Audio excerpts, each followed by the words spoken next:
someone's frustration is an arrestable offense is deeply is offense is it's obscene. But Nancy Mace, it depends on what you expressing.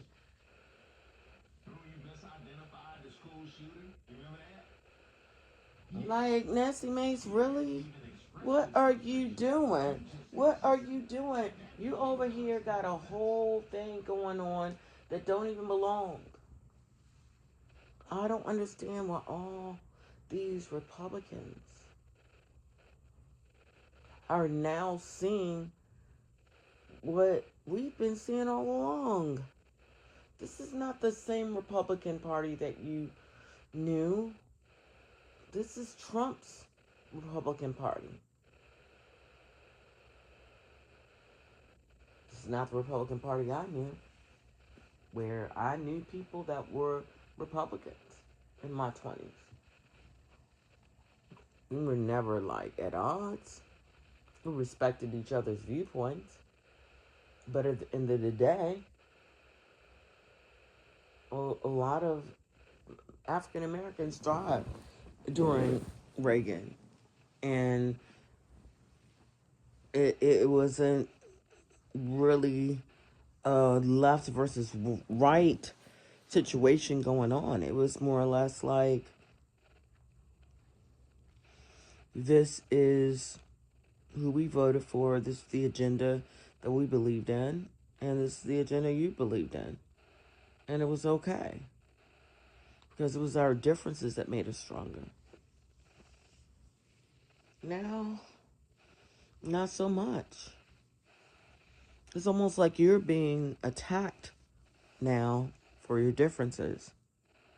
And not only that, you're being attacked for differences based on somebody's perception. Like, you voted Democrat. Okay, now you're like anti-Trump, you're anti-this, you're anti-that, you're Antifa, you're this, you're that, you're scum, you're this. And it's like, what? Wait, what? I was just an American citizen exercising my right to vote. That's it. That's all. Now, all of a sudden, I'm supposed to understand that my right to vote puts me in a club. Like, it was no longer a time where you could vote for someone and the person you voted for did not win, but then you supported the person that did win. It's almost like sports, right? I'm in the DMV. And so if the Commanders go to the Super Bowl, the DMV is all behind the Commanders. If the Ravens go to the Super Bowl, the DMV is all around the Ravens.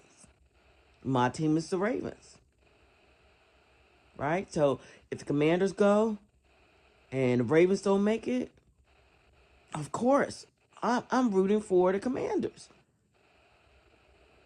That's the way we do. It's no shame. It's no problem. So we've always done. We have the Battle of the Beltway. We've always done that. And it's like, it's hard for me being from this area to understand anything different. Like, to understand that I made a vote and now I'm in a category that really doesn't define me. So, right, as a Ravens fan, I like the Ravens. I came to Baltimore when Lewis won the Super Bowl, and I didn't know shit about Baltimore, but all I knew was that at that time I came, and the time between Lewis winning the Super Bowl, the whole spirit of the city changed. It was intense. It was scary.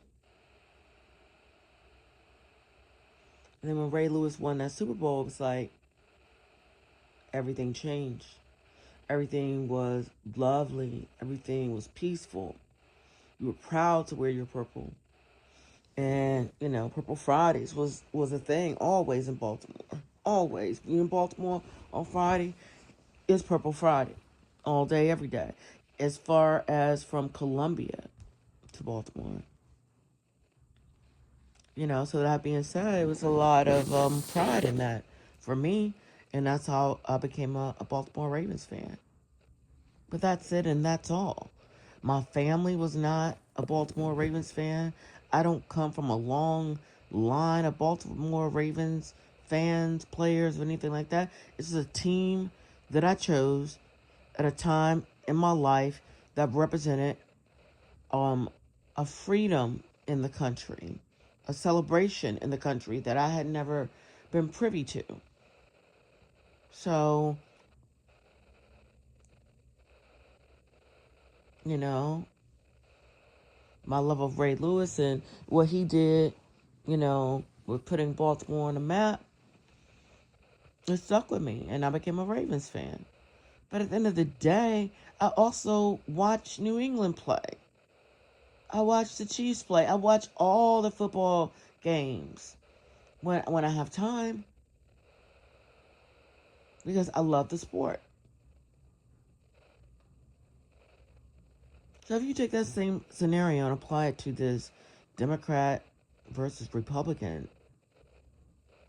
bullshit, literally,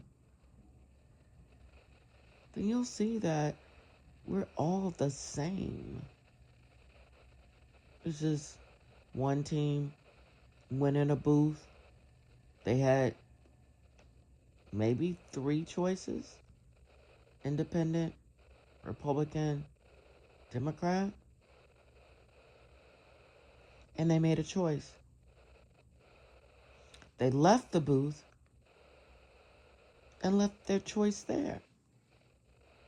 They may have watched the election and, that night and try to see what the results are. They may not have cared what the results are for days. So how can you define that person? You don't know that person. That's just someone who cast a vote based on their feelings at the time that they casted their vote. Whether they cast Democratic, Republican, or Independent. At the end of the day, the reason that they could vote is because they were citizens of the United States of America. And I think therein lies the problem. There's no recognition of the fact that citizens of the United States of America make up Democrats, Independents, and Republicans. And I think this separation of the two, or the three, as though there's 3 different Americas, is highly and extremely the acts of a very political science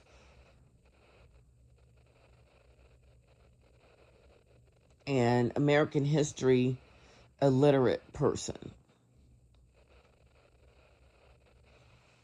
Donald Trump has never even ran for city council. For